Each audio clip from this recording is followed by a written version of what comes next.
Hi there, this is Elise Benin, your marketing mentor. And this is the podcast for you if and only if you are ready to leave the feast or famine syndrome behind, and I mean for good.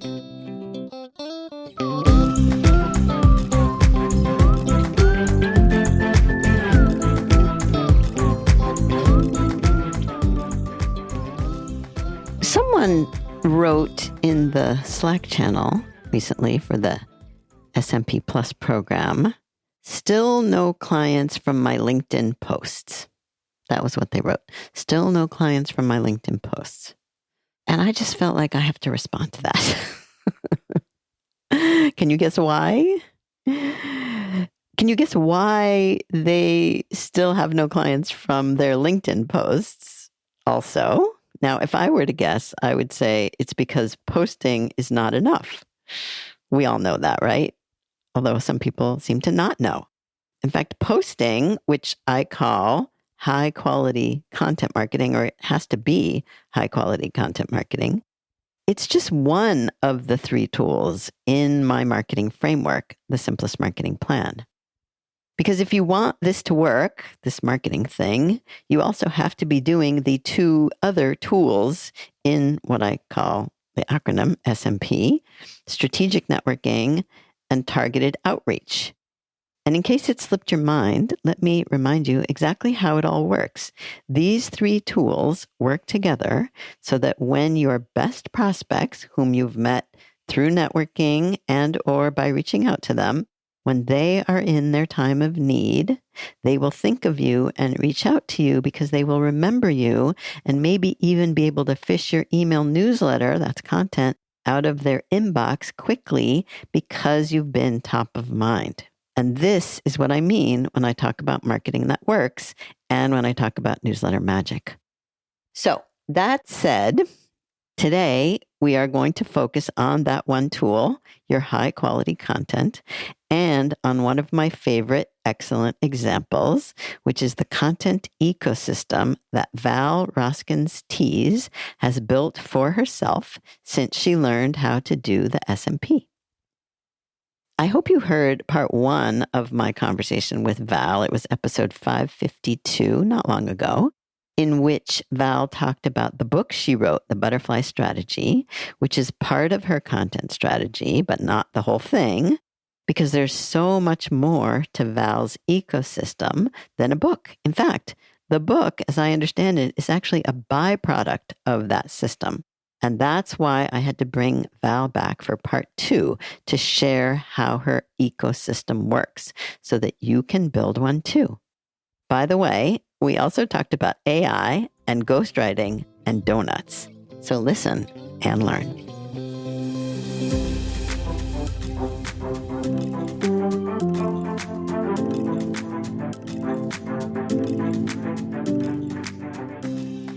Hello, Val. Welcome back to the podcast. Thank you. I'm excited to come back. Yes, because we just had so much to talk about, and we did our first part. It was number 552, and we called it the Butterfly Strategy, and it was not too long ago. And I'll just remind everyone what that was about, and then we'll continue the conversation. The blurb I wrote was, and this is like the formula I like at the beginning of the blurb. If creating content feels hard, forced, or inconsistent, this episode is for you. Val Roskens Tews. I never know how to pronounce your name, actually. I always forget. Tews, right? Tees, right. Like the plural of a golf tee. Yeah, okay. Val Roskens Tews shares her simple butterfly strategy, a practical way to turn everyday moments into authentic content, real connections, and paying clients. It's a refreshing, doable approach that makes showing up feel natural instead of overwhelming. And actually, even just reading that brings other questions to my mind. So let's just start there and we'll pick up with what my intention is and was, which is to talk more about your content ecosystem, because I think that was the word we used. And you do, in fact, have a really cool ecosystem of content that you've developed. And I think that's the ideal. That's what I want everyone to develop is a content ecosystem. But first, I'm just going to free associate here. Actually, no. Val, tell the people what you do. Let's start with your elevator pitch. Okay. I craft tailored, ready to post content for Christian entrepreneurs and coaches. And I help them build a community of what I call business friends, collaborators, and clients. It's for those who don't like to write or don't have time to write. And for some of them who don't know what to write, I like to turn scattered ideas into content that's authentic to them. So that's beautiful. And are you a ghostwriter, Val? In a sense, but I hesitate. I do not use the term ghostwriter because when I had that on my headline, people thought that meant I wrote books for them. Interesting. And I do not do books. What I do is help them share their message and put it into an article, and then we repurpose it into LinkedIn content. So I'm focusing on helping them, especially if posting is hard for them because they don't know what to put down or don't know what to say. I just take their thoughts and put it into writing so that they can share it on LinkedIn. And it is kind of interesting to me that ghostwriting is very much associated out there with books, although I think it's not just books, and it can include LinkedIn and it can include other things. And if someone asked you to help them write a book, what would you say? I know people who can help them. So you would not do that? No. That is not an area that there's more to it than just helping them write that. So I know there's people that specialize in that, and that would be a huge learning curve for both of us. So it would just be better for them to find someone who is already an expert in that, and that's their specialty, and I can help them in other ways. Beautiful. The other question that was coming to mind as I was just refreshing our memories about what our first episode was about was the question about AI for content. Because, I'm all in on AI in general as a tool for many different things, but I actually, for myself, don't use it for content. And I don't think other people should use it for content, truthfully, although a lot of people do. That's what most people use it for. So I'm curious, where are you in terms of two things? How you feel about AI for content, and then whether or not you use it in your own process. AI to me I use it more for like a research tool or for ideas. I will use it to say, okay, I have this idea, give me, some points about it, but I don't use it for writing. The writer in me just says, you need to do this yourself. And I have too many ideas. The reason I like to help people is AI can't feel the emotion. AI is good at giving facts, but it doesn't have a heart. And I just love helping people share their heart and share from their heart.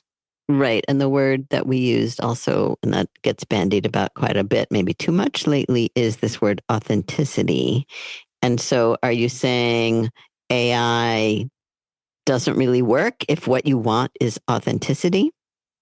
It doesn't get the nuances that you can get from listening to somebody, because you can put the words can be there, but the feelings may not, or the underlying thoughts, the underlying emotions that go with it. And sometimes it's those little nuances, those like tweaking a word here and there that can really help to convey your message and help the person to share what it is they want to share. And sometimes I will be talking to people and they'll say, I don't know exactly what I want. And as we talk and kind of brainstorm, it'll go, oh, that's it. That's what I want. But it comes with a conversation with the person to person. And those conversations, a lot of the times that's how the articles have been written. And they'll go, well, this isn't quite right. This line isn't quite right. And I'll start asking them questions. And as they start kind of thinking out loud, then they'll go, that's it. That's what I wanted to say. But happened because we had a conversation. We had to talk it through. And I would think, I mean, I know this from my own experience too, because I have a bot and people sometimes use my bot, but they always come back to me for the real answer. It's so interesting. And it's like a trust issue. And I would think, because people can have conversations with a bot, but it's not the same as having a conversation with a real person, right? I mean, like, what is that difference? Is it something you feel? You keep talking about the feeling aspect, the heart aspect. I don't know. Can you articulate any better? Like, what is the difference? When you're talking to a person, it's human to human. It's I don't know how to say it. Mm-hmm. Yes, the bot can answer you, but it can only answer with the information it's been given. Whereas when you're talking to a person, sometimes as you're sharing ideas, you get new ones, or you get clarity on an idea that had been you were stuck on, or it gives you clarity on. I know I was talking to someone the other day, and she was asking me questions about what I do, and the way she was asking the questions went, oh, that's how to say it. It gave me clarity because I was talking out loud to her, and it was the way she was asking the questions, but it was also the follow-up questions that she had that with the AI, they can only ask the questions that have already been given to them. They don't come up with new ideas. They can't be as creative, I think, as a person, simply because a human brain is I believe, more creative than any AI program because it's from something else. Yeah. I have no idea really, Val, but I do know there's something that happens in my brain when I'm talking to a real person and that there's value there. That's all I know. Yes. Oh, I love that. There is value there because that other person, when you're listening and sharing ideas, then it's just like something lights up inside your brain, and you get new ideas, you get clarity, you get, I think, hope and trust. There's like a light that comes on when you're talking to someone else. Yeah, I think that's true. And one thing I heard, I can't remember, one of the podcasts or something that I was listening to. Oh, I know who it was. It was Daniela Amadei, who is the president and co-founder of Anthropic, which makes Claude. She was saying something I've heard other people say a lot lately, which is humans like to be with and relate to humans. Yes. Yes. And that's not going to change. And I actually know a lot of people who don't like to relate to humans, which is fine. And maybe the bots are for them. But if you're a human who likes to relate to humans, then, that's not going away. In fact, they say, right, that will be able to increase. And so we have to find the things, the qualities, the talents that only humans have. And I think what we're trying to articulate here is one of them. Yes. Well, I think too, when you're talking to another person, the smiles, the feeling that you get going, you're seen, you're heard, you're valued. Mm-hmm. You don't get that from a bot because they don't have feelings. They don't care. Right. That's a good point. But a person, you can feel that. You can feel the validation. You can feel the love. You can feel the light. You can feel just, I'm sure when someone smiles, how that just makes at least for me, makes the day better. Yeah. And actually, you and I are recording this audio only. And so I can hear your smiles in your voice. I don't even have to see them. Right? Right. Yes. So it's like, that's what I mean by feeling. And one of the ways of feelings is that the bot doesn't care if you're having a good day or a bad day. You ask it a question, it's going to give an answer according to what it already has in its database. Whereas with a person, if you're having a bad day, talking to a person, hopefully they give you the, support. If they're giving you support and encouragement, that can make all the difference.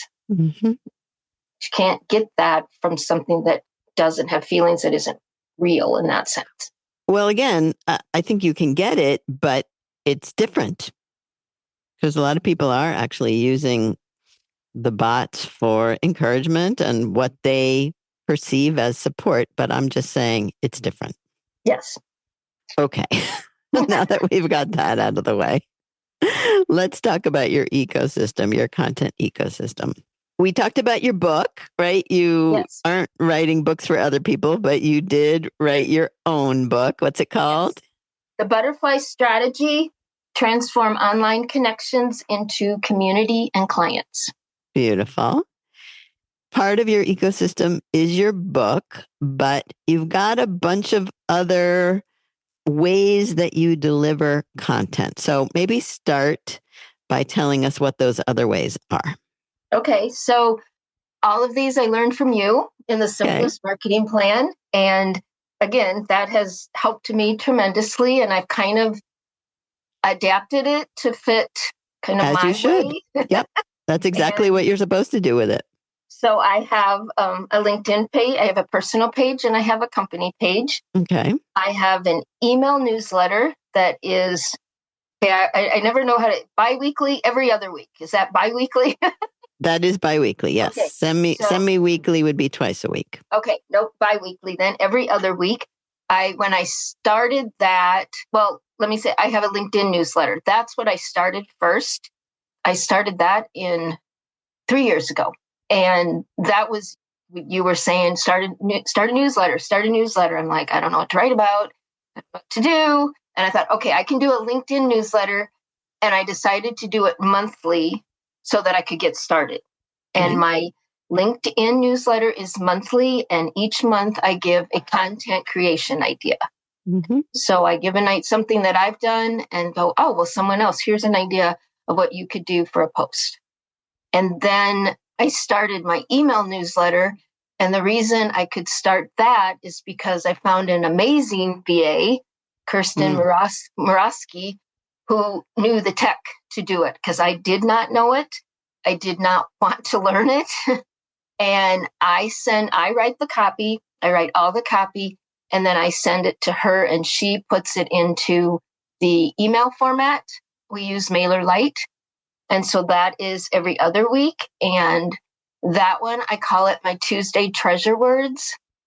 And I've started including butterfly words and put an analogy with a mini marketing message with it.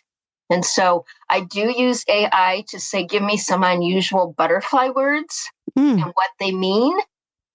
And then say, kind of give me an analogy that goes with it. But sometimes and then I write the copy, but I use that as a research tool to give me ideas because I don't know all these butterfly terms. And some of them I'm looking at going, what does that mean? And I don't get it and I don't use them. So I use it, like I said, for research, but I'm having fun creating different butterfly words, but then how you could apply them kind of to your business. And I'm learning probably more than anybody else. Mm-hmm. What's the idea and how can I apply it? And sometimes I'll look at it and go, I don't get it. So I guess we'll either I change it, which frequently, or I adapt it, or I just put it into terms that I can understand. So I'm really, in some ways, writing to myself. And I hope that it's blessing others and helping others too. But I'm learning, it's like, how can I apply this? How can I help someone else? How can I serve someone else? So I have 2 newsletters, my LinkedIn page and my company page. And then I also have an engagement guide called the Social Media Impact Trifecta. And it's a kind of a mini version of my book. Actually, my book is an expansion of, it started with that guide, like we talked about last time. I expanded that into a brand book. So that's kind of my main. How do you use the guide? The guide is, you can sign up for that. It's free. And then when you do so, then you get on my email list. And that's the Tuesday Treasure Words email list, not the LinkedIn newsletter. LinkedIn one is, yep. And what's the relationship between those 2 newsletters, would you say? Both hopefully help people with their business and give them ideas. And if they need help then with their ideas, hopefully they'll come to me and I can help them. So the idea behind both of them is, here's ideas that I'm using in my business. I hope it helps yours. If you can do it yourself, go for it. If you need help, I'm here and I'd love to help you. But I guess my question is really like, why are you doing both? I'm just playing devil's advocate. I'm imagining what people who already have a LinkedIn newsletter, because I told them to do it because it's the easiest thing to do, are thinking when I tell them also it's probably not a bad idea to have an email newsletter. Like, why are you doing both? Because an email newsletter is where I can get people on my list.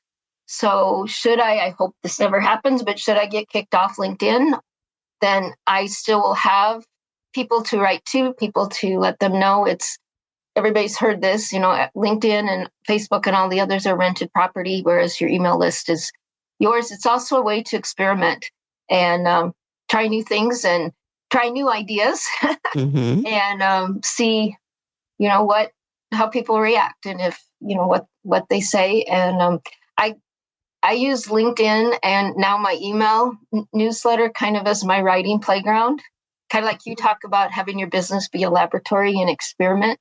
Mm-hmm. Well, that's what I like about my LinkedIn newsletter and my email newsletter is that I can write about ideas and see how people see if hopefully it is helpful to people, but it's a way to experiment with my writing. So I kind of try it out. Beautiful. And when you're looking for feedback or trying things out, do people respond? Do they comment? Like, how do you receive and assess how people are responding to your tests? I've been trying to ask a question at Mm-hmm. the end, especially in my email newsletter. Mm-hmm. And I don't get a lot of responses, but I do get a few. And some of them will say, "Oh, how did you know I needed to hear that?" Every once in a while, sometimes they'll just say, "Thank you. I enjoy, learning a new word," because I Mm-hmm. picked really unusual words. I don't get a whole lot of responses to my email list, but I do. I have people say they read them and they enjoy them. So Mm-hmm. I'm going on that. Okay. Okay. I mean, one of the things I just want to underscore in what you're saying, because so many people struggle with what should I say? No one wants to hear from me, right? Your approach is you're not focused on how they're going to receive what you say. You're using it for your own experimentation, exploration, sharing ideas, putting it out there. Sharing ideas and hoping that it does help them. Yes. Mm-hmm. I went to every other week with my email newsletter because when I first started, I was going to go weekly and it just got too heavy for me. I A just lot, couldn't yeah. do it. And my VA said, "Well, why don't we go every other week and try that?" I'm like, oh, that was like, it was like a weight lifted off me. I'm like, oh, well, yeah, I could. I don't know why I felt in my mind it was if you're going to have an email newsletter, you have to have it weekly. And I went, but I can't do it weekly. So then I procrastinated in getting it started, kept saying to her, "I'll send you the copy. I'll send you the copy. I'll send you the copy." And then she finally went, "Let's just go every other week." I went, "Oh, yeah, duh." And to be clear, for those listeners, there is no rule about an email newsletter has to be weekly. In fact, my recommendation is to have it monthly or even quarterly just to get it started because it's hard to keep up. Whatever, however ambitious you think you're going to be and you should, what you think you should be doing, blah, blah, blah. None of that matters. All that matters is starting something and doing it in such a way that the effect of it compounds over time. Yes. Well, like I said, in my mind, it was like it had to be weekly. Like you said, there's no rule for that. But in my mind, it was like, okay, That's will so you funny. stop with this? Rule making, exactly. Change the mindset. And I try to have fun with it. And Mm-hmm. so that when mine email newsletters are really short, but I try to have fun with it and just give them one idea that hopefully they can use that Yeah. week. Yeah. And yes, I experiment, but I'm also trying to share ideas that either I'm hoping to try or I've tried it and now I'm sharing it with others. Yep. Yep. And how long does all this content take you? Because I know you do LinkedIn posts also. So how long does all this take you during a week, over the course of a week? Like with the email newsletter, I usually batch write it. So it will take me, I don't know, 2-3 hours to get probably 6 emails, copy for 6 emails done. Okay. A lot of times I will, like I said, I use AI to get the idea, to get the word and what it means. And then, so I kind of have the ideas, there, but then I go and write them out and just kind of like I'm talking to somebody.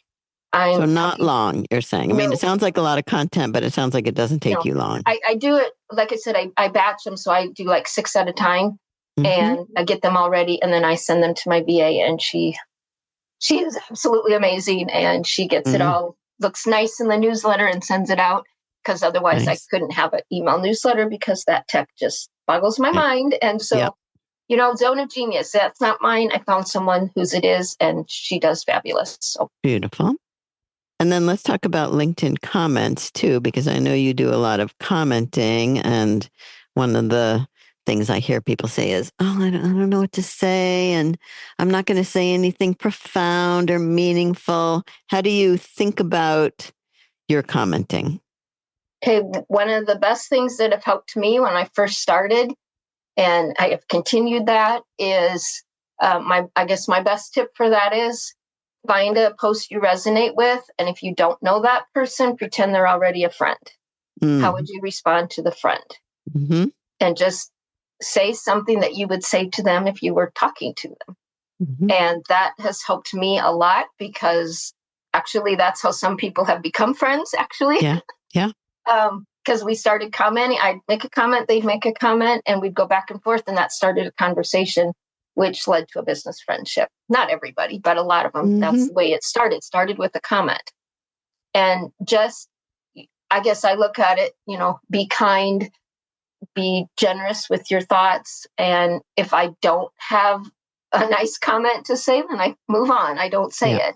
I don't want to look back at anything and go, oh, why did I say that? Or I wish I hadn't. And then to think of your comments is also a form of content. And sometimes you can take your comment and turn it into a post. I've done that a number of times too. Yeah. I love that. And the other thing I've seen you do also, which is super simple, is find something in someone's post that you like and tell them, this is my favorite part and here's why. Yes, I learned that from Danielle Hughes. Yeah. So and that idea that I love because there's usually lots of things in it, but I pick one thing and go, okay, this is why, this is what I love, and this is why. And I've had several people say to me, I appreciate you letting me know what resonated in my post. Yeah. No, so that's an easy way to comment, or just, I don't think you have to be profound every time. Like I said, pretend they're already a friend, or if they are a friend, how would you comment? And that has helped me a lot. And just looking at it and going, okay, what can I say to support them? What can I say to encourage them? Because they took the time to write the post. How can I encourage them?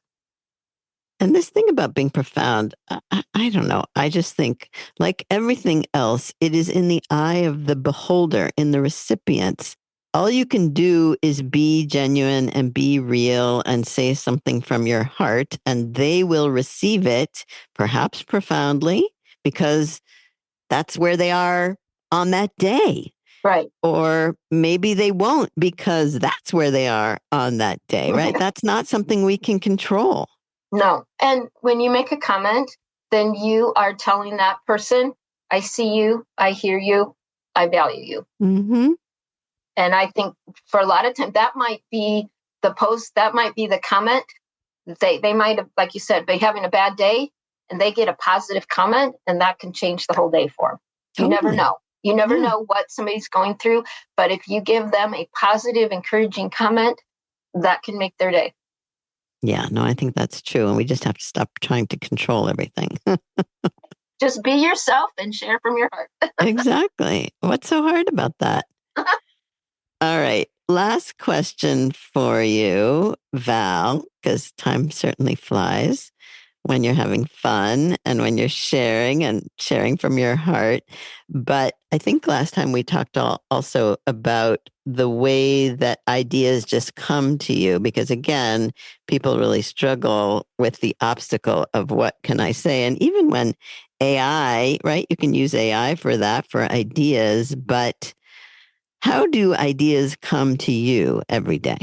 I just kind of look for everyday things, and I'll give you two examples that Okay. just I can hear the happened. smile in your face, in your voice. Um, I was mowing. We have an electric mower, Okay. and it was probably the first I mowed at least once, if not twice, with the electric mower before I found out that it had a self-propel button. My Mm. husband made a comment about the self-propel, and I said, I have to push it. What are you talking about? And he starts laughing. He goes, well, if you press this button, he showed me where it was. He goes, oh, you mean I've been mowing on my own speed? So I took that idea, and I'm going to be writing a post about that, about how many times do we make it harder than we need to because we don't ask for help. Mm-hmm. Okay, so I that love was that. like you're mowing. I was mowing, and ideas can come to me. Will there be a picture of you mowing? There will be a picture of the mower with the button. Okay.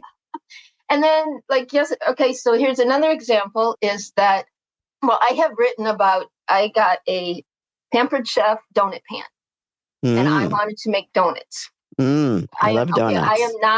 I'm not, being in the kitchen is not my favorite place to be. Let's put it that Okay. way. But I Okay. wanted donuts.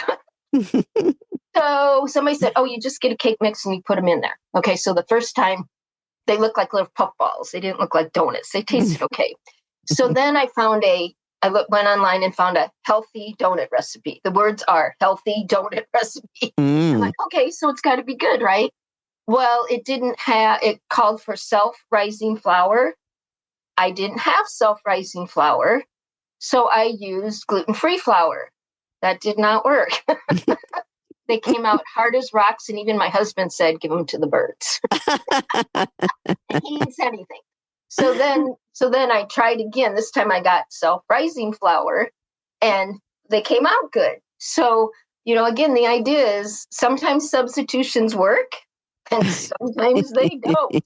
And like yesterday I was making, or Saturday I was making a cake, and the recipe called for pumpkin filling, and I substituted applesauce for it. In that case, the substitution worked. But like with the donuts, the substitution for self-rising gluten-free flour versus self-rising flour, that substitution did not work. So again, so then I have another analogy, like sometimes you can substitute something out, but sometimes you can't. And you need to know when sometimes you got to try it and find out, oh, like I don't know how to do the check for my email newsletter, but my VA does. I found someone who can help me. Whereas some of the other things I can do, I can learn, and I want to do those. So it's just taking everyday ideas and seeing how you can kind of make a little mini business analogy with it and try it out. So I can hear a couple different things in what you're saying here, Val. And one of them is you're just like me in the kitchen. I'm like, oh, I don't have this, but this should work fine. But the bigger issue when it comes to content that I've been thinking a lot about lately is how people compartmentalize stuff in their minds. And when I'm saying stuff because there's so many different things they compartmentalize, but I'm specifically talking here about content. And it sounds like you don't do this. You don't compartmentalize. You see connections. That's the antidote to compartmentalizing, is seeing connections between something you're doing in the kitchen and something you're doing in marketing or on LinkedIn and in your content ecosystem.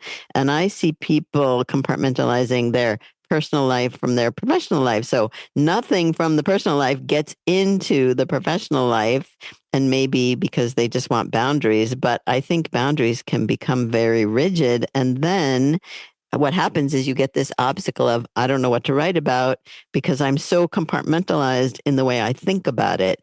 And so your suggestion, kind of big picture, is just be open and observe your life and then think about how you can connect it to your business and what you're helping people with. Does that make sense? Yes, absolutely. Because to me, business and life go together. Mm-hmm. Mine mush all together. Yeah. And I, yeah, I just, my business is not by itself. I have my life comes in the middle of it because Mm-hmm. sometimes I'll be in the morning working on business and then we got to go do something and come back. So mine is always intertwined. Right. And I also like and tell suggest to other people, and I do this too, is have business posts and what I call personality posts because I want to get to know the person. I do business with somebody else. I do it with a person. Who are Right. you? What do you believe? What are your values? And one way to share about who you are is, yeah, granted, some of my personality posts are kind of silly with like making donuts or whatever, but it's like, it's getting to know a person. And if I can help someone else go, oh, well, I can do that. Or, oh, I need to find somebody who can help me.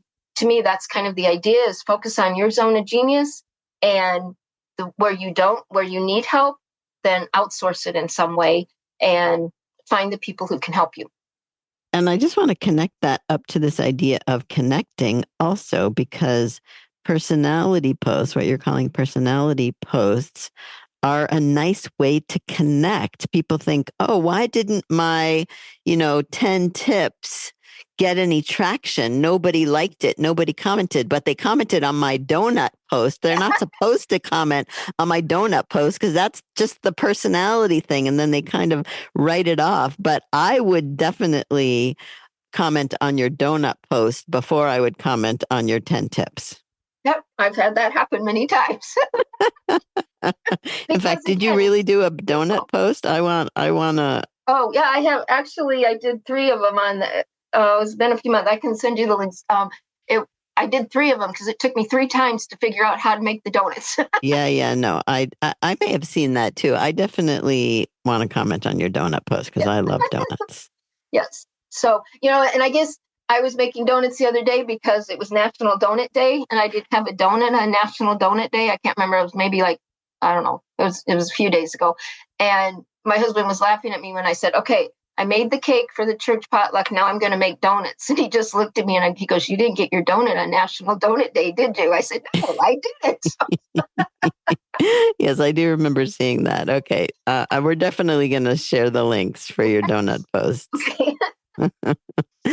All right, Val. I'm sure there will be more of these conversations, but I just want to thank you so much for sharing and tell the people where they can find you online. Well, thank you so much. And I have to say thank you to you because I have my business the way it is because of you and the simplest Mm. marketing plan. And I just want to say thank you from the bottom of my heart for all of Oh. your help and all of your insights and all of your encouragement.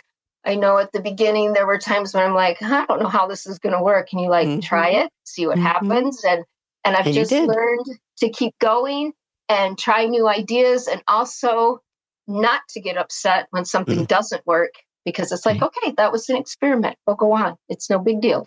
Who cares? And that has helped me tremendously. So Oh, thank you. I'm so glad to hear that. It's very gratifying. This is why I do the work I do for sure. So thank you so much, Val. And thank you for passing it along to all the listeners. And again, I'm sure there will be a part 3 to this. I would love it. I would love it. All right. So did you tell them where to find you? I can be found on LinkedIn at Val Roskens, Roskens, Tews, Tews. And that is probably the best way to find me. Yes. Or my website is butterflycopywriting.com. Beautiful. Oh, and one other thing I wanted to say in terms of maybe this is a nice way to wrap it up, in terms of your content ecosystem, is that there is this butterfly theme that ties, it seems like almost everything together, right? Yes, yes, because what you have in your simplest marketing plan, I have kind of adapted to connecting, commenting, and content creation. That is the Mm-hmm. 3 parts to the butterfly strategy, and it matches up with your content marketing, targeted outreach, and strategic networking. Yeah, no, that's beautiful. That's what we talked about in the last one too. But I think the point I'm making also is just the image of the butterfly that you hang everything on is very helpful. So if people want to use that idea, like come up with an animal or a flower or an insect that you love, and then try to connect everything to it. It won't always work. It'll be an experiment, but it might be helpful. It also helps with content too, because I know that I'm going to have a butterfly theme of some kind in not all of my posts, but in a lot of my posts, but definitely in my email newsletter. And that helps to give me direction on what I can write about. Beautiful. All right, so much to talk about. Okay, we'll do this again. So Thank you, Val. Don't you just love Val's approach? And her attitude is exactly the right one to make this work. So I hope you found it useful. In fact, she wrote me the loveliest thank you note after we recorded. She said, "Thank you so much for having me on your podcast again. It was fun the second time around too. And I thank you sincerely for all of the help, for your insightful ideas, for your wonderful encouragement, and for all the worthwhile business-related suggestions that you had given me over the last few years. You are deeply appreciated." It's just another thing that makes people want to work with Val. She is just so lovely. And it is gratifying to hear that.